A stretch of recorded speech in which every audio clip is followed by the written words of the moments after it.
Well, welcome to another edition of the Digicel Sports Show right here on Islandstats.com. I'm Earl Basin, the leader. Yeah, you are. Right, current leader That's in the all football picks. And my name is Jay, the current champion of the picks. You can continue. All right. Well, you know, we're going to get to football. We're going to get to much other things. But first, let's get a message from our sponsor.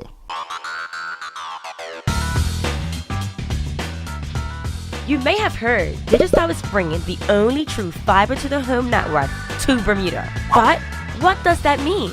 Fiber-to-the-home is the fastest and most reliable way to access the internet. And with Digicel's fiber internet, the fiber goes all the way into your house. It doesn't just stop at the street. That means you'll get consistently fast speeds you can rely on. Think of it as a brand new internet highway that goes all the way into your home or office, and you can be one of the first to enjoy it. Visit digicelbermuda.com/fiber to register your interest in Bermuda's only true fiber-to-the-home network. Wow, current champion. Rough week. Well, you wasn't perfect either, so. No. 7 out of 10. Last week was 9 out of 10. Yeah. You were 5 out of 10. No, more than that. Come on. No, you got 5. You got 5. Missed the other one too. Missed the other one too. Right, and then the other 3 we were both wrong. No, the 2 I missed. You know, I'm gonna check it. I'm gonna check your No. things. You picked Somerset and Dendytown as a draw. Yes. Right, and the other one you picked. Paget. No. You picked. I picked St. George's over. No, Paget. you picked Devonshire Colts over BAA. Right. Those were the 2 that I got right. Over you, and the Paget St. George's we both got wrong. The Robin Hood Devonshire Cougars we both got wrong, and the Southampton Rangers Wolves we both got wrong. Okay. I'll leave it up to you. Okay. No. I got a paper to show you. But actually, let's get to the games. You be smiling because PHC Zebras, as we predicted, too many options, firepower all over the place, and they put 4 past the North Village Rams from the outset. PHC seemed to be a step faster, a step quicker, more directional. North Village looked to be finding themselves, and PHC just never let them settle. Had an early shout for a penalty turned down, but a couple of minutes later, got a penalty. Marco Warren was able to put away, even though Taj Bell was able to get a hand too. But in the end, 3 goals in the last, I believe, 21 minutes makes a big difference. Well, I'll tell you what that tells me, and we've talked about this, and I even heard it from some Village fans. PHC fit. Yeah, super fit. That was all in a nutshell. PHC fit. They kept running, hoping Village kept trying to absorb, hoping that they will slow down. Even the subs came on were quick too. So it's like, that's what's been happening. What's happened over the past few years, and we talked about how Village have had some good games. Village has actually scored very early in those matches that we talked about. Right. So PHC's always had to come from behind. They catch up football. They catch up or whatever. So some things had but when it's 1-0, going into average, could have been a few more. Oh yeah. And then when that second goal went, oh boy. 3 minutes later, Then the own goal. And I think with those, when the heads dropped, it was lucky the score line stayed at 4. Right. But there's only one game. Yeah. There's only one game. And in saying that, with Robin Hood being successful, they're not really going anywhere. Right. But you look at 14 goals scored and none against. Yeah. This is looking, even though 3 games in, we're almost close to the quarter mark. Right.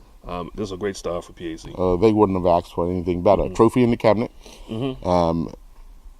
Undefeated thus far. Scoring goals and yet to be scored upon. You mentioned Robin Hood. They ended up with a draw against Devonshire Cougars. For them to try and stay pace for pace with PHC, that would be a disappointment for them. But the fact that they didn't lose gives them that outside chance still to stay within arm's length. Now North Village are 3 points off the leaders, having lost to PHC. But the good thing for them is that they've now played PHC, so they have the rest of the teams to look at. Obviously, PHC have to play Robin Hood, so Village will look to capitalize if Robin Hood slip up, or even if PHC slip up. They'll probably be hoping that Robin Hood beat PHC, because then that puts everybody back into a 2 to 3 point range area. So, it's still to play for. You look at the fact that Devonshire Cougars started off slow. They've now, confidence will be rampant through that club because of the fact that they were able to draw 0-0 with the league champions.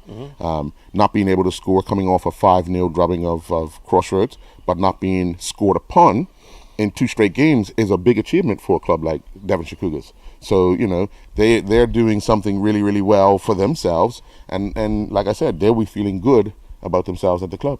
And we talked about Cougars where, they're expecting to have a few more players join them in November. So that's going to add an additional firepower, but also some stability in the middle of the park. When you look at PAC and you look at the top teams, probably the other teams were depending on, PAC and these top 3 teams basically would be in all the cups. Yeah. And they're playing extra games. Extra minutes, extra games, extra chance for injuries. You're hoping for weird on. Right, and that's where we're going with this. That's exactly where we're going with this. Now, they'll also probably have to try to fit in some of the college kids. Well, I mean, if you look at it, Devonshire Cougars, Shea Brangman's abroad, Baggany and girls, getting in assists. So, he'll be chomping at the bit when he comes back to play. Juma Mouchette is out there fit. So when he comes back, he'll be looking for a spot, and they really can't deny these guys because they've done everything they needed to do abroad to come back and slot right into this team. It's going to be quite interesting, and we're talking about the Premier Division. Let's go to the First Division. Well, we haven't finished with the Premier. We still got to talk about 2 teams. 2 teams. You talk about it. Yet to get off the mark. One not so unexpectedly. And that's Crossroads, their first season ever in the Premier Division, yet to score a goal. But you're not raising your eyebrows about that. They're 3 games into their season. No. You know what I mean? You were trying to figure out who was going to score goals for them. They had a plan to get Clay Darrell into their fold. Didn't work out. Social Club got off the mark with Clay Darrell scoring one.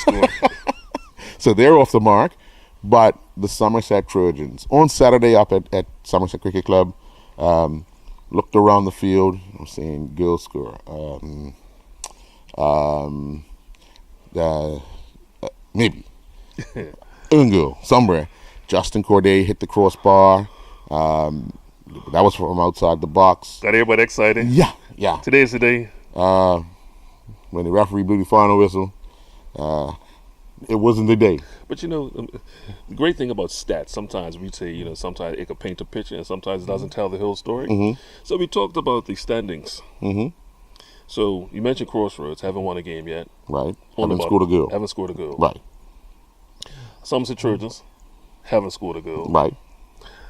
Social Club has scored a goal. But Social Club is below Somerset Trojans. Yeah, because they leaked more goals. They're averaging 4 goals a game, brother. Yeah, that's going to be rough, as I said the last And show. to Flanagan's.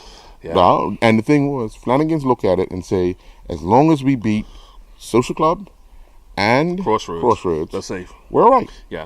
I think, to be honest with you, Earl, it's even though it's early, it's going to be hard for those 2 teams to really come out of that cellar because Flanagan's, you just mentioned Flanagan's, okay? You just mentioned look around for goal score. What name comes to you right off? Gaston. Yeah. 2 goals on Sunday. Gaston Lewis. Yeah.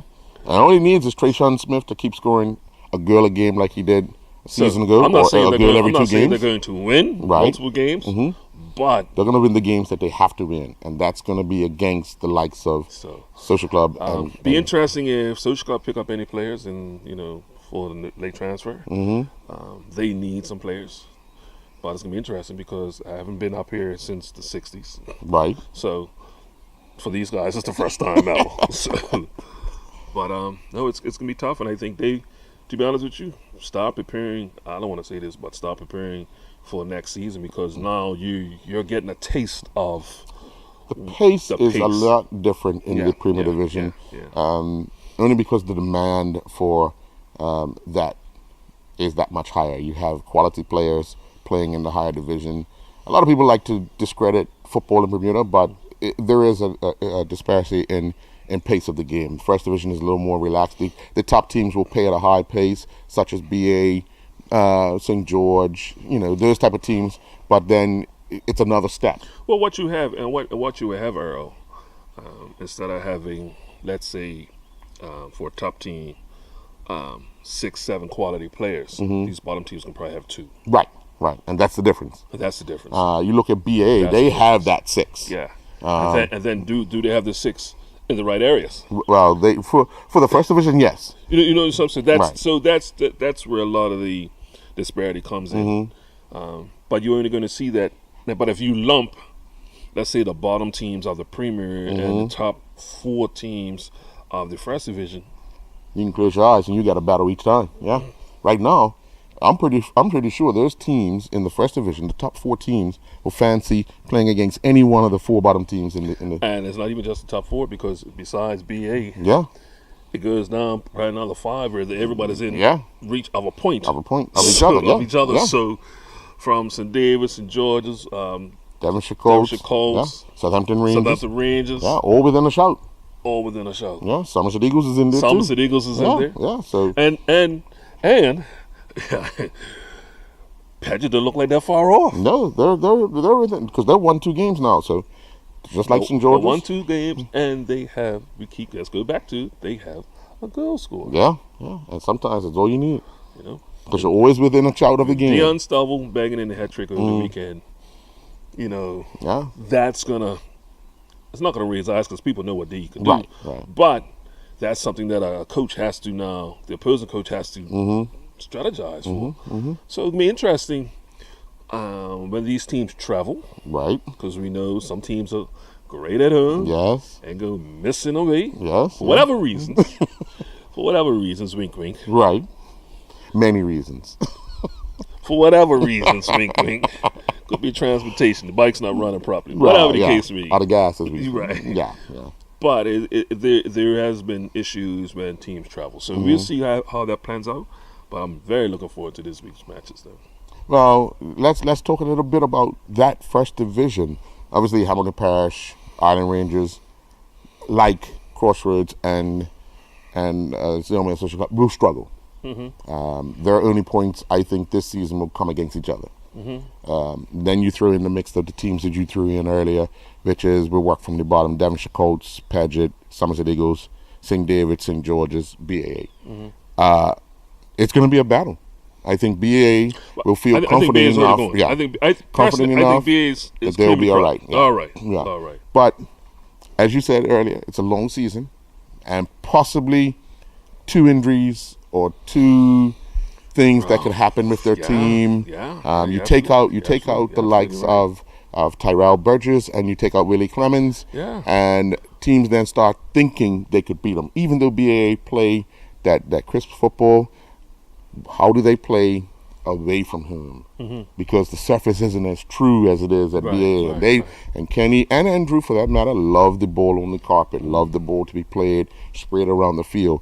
It becomes a little more difficult when you start doing that, when you got fields that are not so manicured as BAA field. But looking at, and you're out there every week. I watch sparingly. But looking at, there's a reason why coaches are trying to get the ball played on the ground. Once upon a time, and I say once upon a time, we had a lot of players who were over the height of 6 feet. Yeah. So to put the ball up, jump up, hit the ball up, we didn't have too many players over the size of 6 feet. You don't see defenders putting the ball now. So I don't know how much that really plays into it. Because you would think, okay, play against BA or teams who love to play on the carpet, let's knock it over the top. Let's knock it over the top. And let's work. But if you don't have players to and you knock the ball on the carpet too, then the ball never goes over the top. So I don't know how many teams that can actually expose that Right. their style of play Right. because of the height. Right. And I mean, Bermuda football is so, what I would consider, teams are so inconsistent. One week they'll be playing excellent, the next week they'll be playing like they've never seen a football before.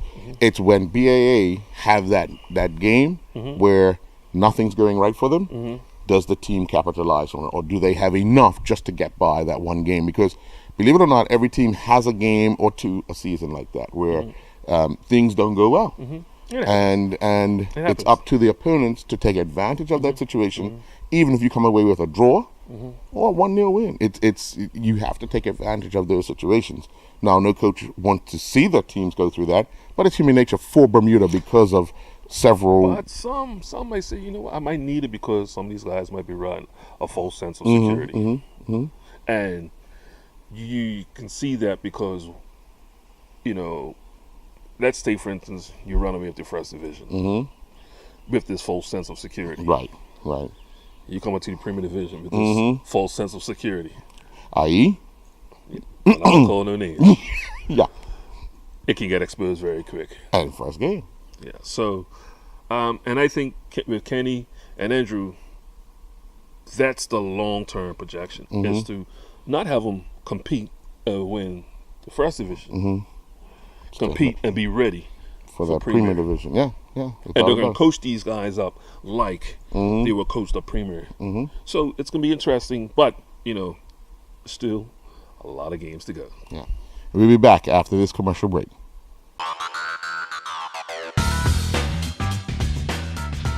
You may have heard Digicel is bringing the only true fiber to the home network to Bermuda. But what does that mean? Fiber to the home is the fastest and most reliable way to access the internet. And with Digicel's fiber internet, the fiber goes all the way into your house. It doesn't just stop at the street. That means you get consistently fast speeds you can rely on. Think of it as a brand new internet highway that goes all the way into your home or office, and you can be one of the first to enjoy it. Visit digicelbermuda.com/fiber to register your interest in Bermuda's only true fiber to the home network. Jay, on Sunday, Round the Sound Swimming. It's an event that's been going on for several years. You have a group of visitors that come to Bermuda to take part in it. Eric Soraya swam a 10K in just over 2 hours, and probably I'll still be out there doing dog paddle. I'm just floating. And then Elaine Malawi, she finished 6th overall, 10K swimming. In the water. Yeah, I mean, if you're running, because I had a chance to speak to a few people while we were watching, and you know, the overall verdict was these people are crazy. Only because if you're running a 10K and you get tired, you could stop. Well, you can stop and swim too, float. Not if you've got 5K to go. You don't want that momentum to stop. Waves, chop. Jay looks like a buoy up here. Oh, mooring? But it's one of those things where you want to make sure you keep moving because you want to make sure your distance, because even if you're running, you could stop and start walking. Yeah. So you're still moving. In swimming, I mean, after a while, legs start hurting. Well, I think some things, unlike running, you can still talk about current. Oh, yeah? And you're in, where you do? The sound. The sound. So you could actually stop swimming, floating, and go back from where you just came. I think so, unlike running, because running you have different elevations of obviously heels or whatever. But it's the current is what that can either help you or hurt you. Right. So my suggestion is just when you swim, just please wear something bright so we can go tracking color. You know, they had 4 different distances. They had the 10K, 7.25, 4, 2, and a 0.8, which saw majority of the competitors. Smart people. I wonder. Yeah, smart people. But let's get the roundup of the Round the Sound Swimming on Sunday. Eric Soraya and Aline Manawi are the 2017 Zobik Round the Sound Swimming 10K male and female champions. Soraya sporting cuts he received off a reef he got a little too close to, clocked a winning time of 2 hours 16 minutes and 9 seconds. Manawi was the sixth swimmer to cross the line, stopping the clock in 2 hours 32 minutes and 15 seconds. Annie Fitch and Oliver Vito are the 7.25K female and male champions. Fitch was the first swimmer across the line from that distance. She clocked 2 hours 17 minutes and 23 seconds, while Vito was third overall in 2 hours 31 minutes and 13 seconds. The 4K male and female champions were David Lees and Suzanne Hine. Lees clocked a time of 1 hour 4 minutes and 27 seconds, while Hine was third overall in a time of 1 hour 5 minutes and 16 seconds. Jay, the running scene in Bermuda and overseas has really heated up. Trey Simons won the HBCU challenge over the weekend. The same event, Juma Machette finished 38th. Trey actually had an interview after his race with the organizers. Let's get that interview with Trey Simons. Hey, this is Nolan Jeffs, MileSplit.com. We're with Trey Simons from Morehouse College in Georgia, winner of the HBCU Men's AK here at Great American in 25:48. Congratulations, man, on that win. Talk to us about how the race went for you today. The race played out pretty well. The first mile was pretty fast, but I anticipated that. I was just trying to work the last half of the course. Working up the 600 mil was a little tough, but I've been training well, and I felt good coming in to finish. Now, is 8K, 10K more your distance, or what's more your specialty? No, I'm more of a mid-distance guy, the 8 and 15, but this is great training, and I'm going to train like a cross-country runner. So, you know, you're more the middle distance. What is it like carrying, obviously you're built, so like, what is it like going over these longer distances when you have more weight to carry than a lot of these small, skinny guys? You know what, I'm used to it, and I know I'm really strong. I know I have a lot of speed, and I just use it to my advantage. Have you ever thought of cutting weight for cross country, or are you always just building for track? Yeah, but when I cut weight, I didn't feel as strong. Yeah, so I think I'm naturally this built, and I use it to my advantage. So you had a big group of guys with you for the most of the race, at least to the first time you came through. Was that expected? When did you think you were going to pull away, and did it kind of play out as you had planned? I was kind of feeling out the field through the first half of the race, and once I got my bearings down, that's when I just let loose. Yeah. What's the other meets you guys have planned this season? I'm actually getting ready for the South D2 regionals and then nationals. So that's the biggest goal for this season. Well, you're running well. Congratulations again on the win. We wish you best of luck heading into nationals. Well, Jay, not only was Trey running overseas, Trey and Juma running overseas, but also we had 5 competitors compete in the Chicago Marathon. Chicago. Yeah, well, this is probably the best time to run in Chicago. Beautiful time. Beautiful time of the year for Chicago. A month from now? And a month prior? Not at all. But hey, Chicago is in having a good time right now in the baseball playoffs. Mm-hmm. Unfortunately, they lost last night in football. Mm-hmm. But it was a good game last night. Yeah, pretty good game. But let's get the roundup of the Chicago Marathon finishers coming from Bermuda. 5 runners registered with Bermuda competed in the 2017 Bank of America Chicago Marathon yesterday. Melissa Logie was the top finisher after clocking a time of 3 hours, 34 minutes, and 8 seconds. Logie was the 4,950th runner to cross the line. Clocking a time of 3 hours, 56 minutes, and 27 seconds saw Michael Gutteridge finish 9,895th. David McHugh finished 19,490th overall in a time of 4 hours, 32 minutes, and 37 seconds. Clocking 4 hours, 32 minutes, and 38 seconds saw Christopher Rodriguez finish 19,492nd. Melinda DaCosta, clocking a time of 5 hours, 1 minute, and 49 seconds, rounded out the Bermuda runners. She crossed the line 27,571st. Jay, Fort Scar was used as a viewing spot. Beautiful, picturesque. For the America's Cup. Oh, okay, it was. Yeah, well, some people would have tried to set up there to watch picturesque. it. But on Saturday morning, it was the land of hurting. I was just going to say that it's Several people took to the course. Bermuda National Athletic Association's cross-country series continued. Was at Fort Scar. Very hilly and challenging course. But that's what cross-country is all about. Let's get the roundup of Saturday morning's cross-country at Fort Scar. Bermuda National Athletic Association's cross-country season resumed with runners competing on the Fort Scour course in the West End on Saturday. Sean Trott won the men's open 4K mile run, clocking a time of 26:09. Oliver Kemp was second in 34:10. Gail Lindsay won the women's open 3-mile race with a time of 23:08. Rachel Tomisi was second, stopping the clock in 32:13, and Yvette Donnie was third in 38:43. The Mac Pro Shop Dash at Sunset took place at the National Sports Center on Friday evening. Catherine Bean Rosario won the 10 to 11 girls race, stopping the clock in a time of 6:32. Finishing second was Rachel Highland in 6:35, while Zari Otterbridge finished third in a time of 7:10. The 10 to 11 boys race was won by Jalen Grant, who was clocked in a time of 6:06. Kari Sharif was second in 6:12, while Joshua Wilson finished third in a time of 6:21. Well, Jay, the horse jumping season has begun in Bermuda on Saturday.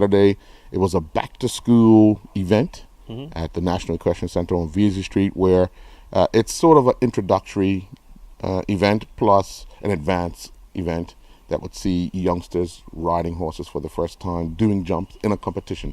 They've probably been jumping for quite some time, but come Saturday going was an event that gets them started for the season. Let's get the roundup, but we're coming back because this weekend is the start of another equestrian event that will get the juices flowing. But let's get the roundup of Saturday's jumping event. The Bermuda Equestrian Federation's 2017-18 season got underway at the National Equestrian Center on Vesey Street with the back-to-school horse jumping show. Cody Rigo riding Casanova won the Hunter over the fence 2 feet class. Lauren Salduck and Maximus was second, while Tyler James riding Hey Dude was third. The Hunter over the fences 2 feet 6 inch class was won by Jess Heuser riding Lead Story. Dale Rochester and Good as Gould finished second, and Rebecca Bartoletti finished third riding Phenomenal AV. Jay, whilst I was there on Saturday, got the visual that the harness pony racing track is complete. This coming Saturday evening will be a ribbon cutting ceremony, and then they will have some racing, just so that the drivers and ponies get familiar with the track, with racing due to start next week. But it should be interesting to watch how this all materializes. Get the horses. They'll probably put 4 horses on a rail just to make sure that everybody's comfortable being on the outside, on the inside, in the middle. Because you have that slight embankment now, it's going to make it a little more challenging for many. Yeah, you said it. I mean, it's something that everyone's been anticipating, but until you actually get out there and do it, I think that's what. And you could go and practice, but like you said, until you get all 4 horses on the rail, you can see. That's when you get to see the close quarters, and once again, I mean, they've been great at drafting, because that's what basically the race has been about since they've been down there. Takes it out now. Takes it out. Yeah. Now that horse on the 4 rail has just as much chance as the horse on the rail. It's gonna be interesting, because I think, like you said, who gets blocked in. Yeah. Because if the horse on the outside rail comes over, it's going to end up blocking now. So 2 and 3. You're in trouble. In trouble. So it's going to be quite interesting in the strategy. And once again, we're talking about a live animal. So it all depends on how that animal feels on the day. Yeah. I don't care what you do. That's right. Get going. I don't feel like it. Full stop. Yeah, where's my grain? But the horses do just as much training as the jockeys do. Or drivers do. It's one of those things where they build a relationship to compete. Well, Earl, I'm gonna challenge you, Earl Basin, because you've covered this many times. But I would like for you to give Bermuda an inside look of what a jockey or a driver and the trainer has to go through on a race day. Okay. On a race day. So from sun up to sundown. On a race day, from time he comes out of the stable to time go back in. Okay. Just spend a day with, and to give, because I don't think, as a fan, or I don't think even spectators understand.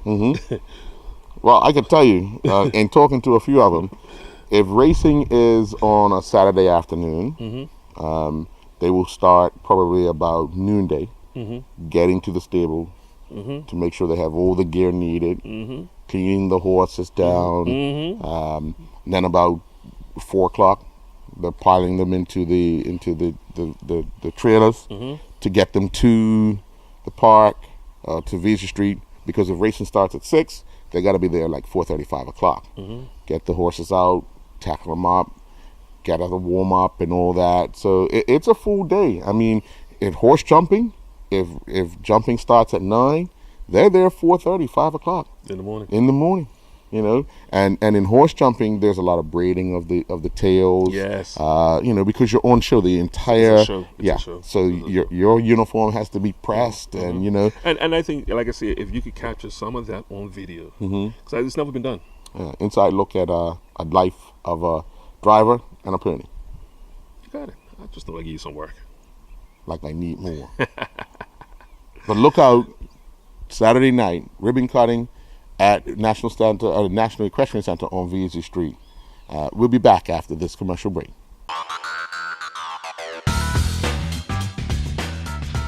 You may have heard Digicel is bringing the only true fiber to the home network to Bermuda. But what does that mean? Fiber to the home is the fastest and most reliable way to access the internet. And with Digicel's fiber internet, the fiber goes all the way into your house. It doesn't just stop at the street. That means you'll get consistently fast speeds you can rely on. Think of it as a brand new internet highway that goes all the way into your home or office, and you can be one of the first to enjoy it. Visit digicelbermuda.com/fiber to register your interest in Bermuda's only true fiber to the home network. Jay, on Saturday at the National Sports Center, the Bermuda Rugby Football Union hosted a Four Nations women's touch rugby event, and then the men, it went to the Onions versus the rest of the world. The Onions, ladies and men's, came out on top in both matches. Very entertaining afternoon for the ladies because they played a round robin, and they got down to two teams that were undefeated playing in the final, which was the Onion team against the rest. Ended up the Onion team won 10-7. Then you turned around and had the men. The Onions took a 24-0 lead. The Limeys, or the rest of the world, eventually came back, but only scored 10 points. But overall, a fun. They just tried to make it respectable. They didn't come back. Well, yeah, respectable. In the end, it was respectable. Yeah, that's all. That's all that was. But rugby, it's a very physical sport. They have youngsters getting involved in it. We're on the heels, or on the eve, as we can say, of the World Rugby Classic that takes place every year in November. We're only about a 4-week period away from that, and so things will start heating up at the stadium, where it will shut down, and they'll start to erect all the stands and everything in preparation for that week-long tournament that will go through the November 11th holiday.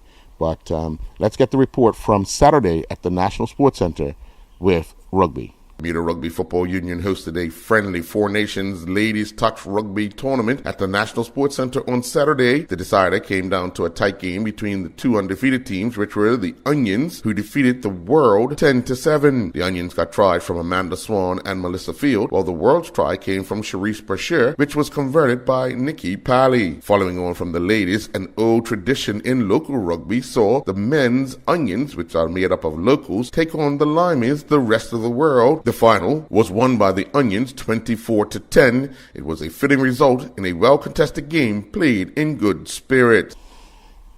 300, Jay. In a sport like cricket, it's going to be done a handful of times. In a sport like bowling, it's done a number of times, but by different people in different places. A good friend of yours has joined that 300 club. Well, actually, he's actually been in the club, but it's anytime you build a 300, and a 300 basically is a perfect game. Strikes all the way through, 12 strikes. 12 strikes. And to everybody who's probably built a 300, they've had numerous 11 strike games. Oh yeah. Oh yeah. Which is just that one ball that was probably the best ball. End up with a standing pin. But anytime it happens, it's always special. Now, all these guys who've got 300s, ask how many times they've built a 300 when they're practicing. Probably. Tons more. Yeah, yeah. So to do it in any competition, in any league, it's always something special. So shout out to Michael Honoré. He has the talent Right. to rule them out. What do you think the work lanes would have been like after the 9th? Perfect Everything strike? stops. Yeah. Everything stops. Everything stops. And More pressure. for some builders, it's the worst thing that can actually happen. It's the worst thing that can Right. happen because, when you're building a league, especially if it's a fish build league, you probably got about 10 to 12 lanes that are in use. A lot of noise. A lot of noise. There's you're only watching out for the person on the left. Yeah, yeah. But other than that, everybody's building. Okay, these first Mike's got 7. Mike's got 8. Mike's got 9. Right. Then you stop hearing the balls drop at other lanes. And when you're standing up there, it's okay, that's me again. It's a lonely feeling, isn't it? And then once you blow, everybody make it. Then you gotta wait your turn. Then you'll be bowling, and then your turn comes around again. Mike's bowling. Yeah, yeah. So just imagine what do you think happened after the 10th one? Whew. They wouldn't even run the cash register. Turn the TV off, turn everything off. Yeah. And some builders thrive in it, and some don't. Right.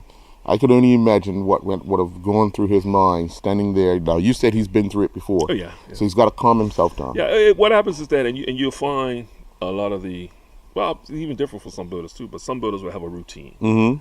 Okay, so, I mean, for instance, when the ball comes up in the rack, they might want to wipe it off a certain how many times. They want to blow in their hands, put a little pot, whatever. It's some little routine. And if you get up to that mark or where you're standing and you feel something's wrong, you'll find them, tell them re-rack it, and they'll go through the routine again. Because you almost gotta, we talk this in cricket, forget your last shot. Right. You almost have to forget the other strikes you because everything now is focusing on this one particular shot. So is there a time frame you have to build not within? really. No? No, not really. Okay. Not really. Okay. Because You might irritate somebody else. He's just man, I'm trying to do season. Yeah. You got some people up there like, whew, okay. Yeah. British is coming in tonight, all right? What time you plan on? But then you have some guys who I just know they just. Yeah. How long does it take before that 300 is recognized by the Bermuda bowling community, where he would get a certificate in saying that on this particular night in this league? I'm not sure how the local administrations how they do it personally, but once that league sheet has been submitted, especially now with a lot of these leagues are submitted online, the overall federation, whether governed by, will automatically send him something. Oh, okay. All right. So he'll get something from overseas within a week or two. Within a month, a week or two. It'll be notified. Obviously, they have to make sure that the lanes this, that, and the other. It's a sanctioned league. Right. So once it's sanctioned, then it'll automatically appreciate it. So I think we probably haven't done a good job here really putting up something special for these guys. But in saying that, there also leave chances for us to start something. And with the number of young builders down there, that's from Samuels to Matthews to Maycock to Beans to I can keep going with guys who and they're following the footsteps of the Lightborns and Beston. Jones, Beston. Riley's, Lister. I mean, I can go on for a lot of guys from back in the day. My boy Casey, but it's interesting to when these guys actually get to a perfect game, because that's So the next thing for them is having you never hear anybody having a perfect series. No. Okay, Wow. so they're looking at a 700 or even an 800 series, and there's a few people who's obtained that already. Oh, okay.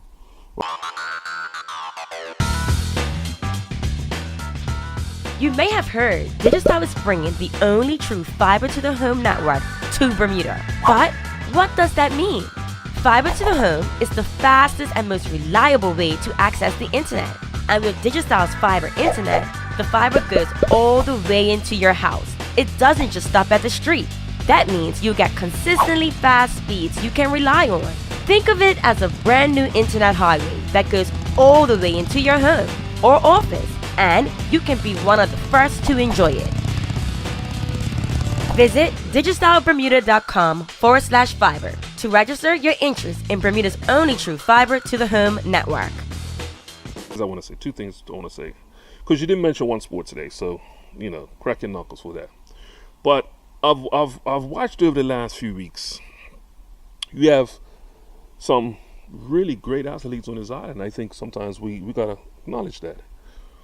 McQuinn Birch. Yeah, I think you know where I'm going with this.